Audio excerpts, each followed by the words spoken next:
From the time of Jesus' death to the time of the conversion of Constantine, the Roman emperor in 313, when Constantine embraces Christianity, Christianity is transformed by this process. It goes from being a marginalized religion, which is technically illegal within the Roman Empire, to being a religion which is associated with the Roman Empire's most powerful figure. So this is a tremendous shift.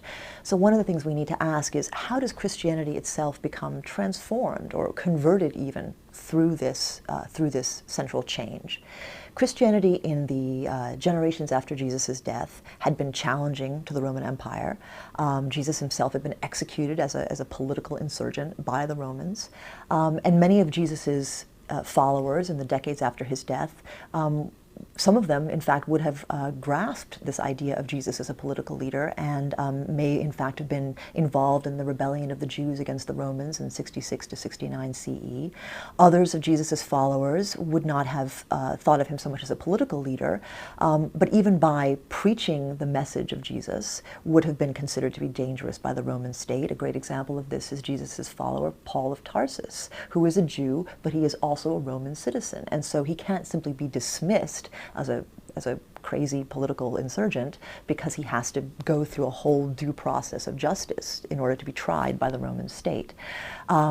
Moreover, in the 200 years, or two or 300 years after Jesus' death, before Christianity becomes legal, there are many different kinds of Christianity throughout the ancient world. What we have to imagine is that these various churches, gatherings of Christians all over the Roman world, in the Mediterranean, in North Africa, in Gaul, that all of them are developing in slightly different ways. Not all of them have access to the same gospels. Not all of them have the same ideas of what a bishop should be. Some of them might have even had priests who were women. This type of variety within the Christian religion is not only necessary, it was a function of Christianity's marginalization. What happens when Christianity becomes legal and moreover is associated with imperial power? Well, this variety of Christianities comes under scrutiny.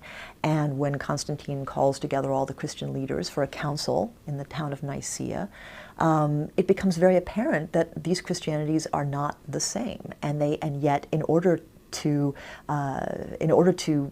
promote a unified religion, one that can be in the service of the Roman state, one that can be associated in a legitimate way with the emperor, we have to smooth out these differences and make sure that everybody conforms to a particular kind of Christianity. So we have to have a biblical canon which has only 4 gospels and not all these other kinds of gospels that have strange ideas in them.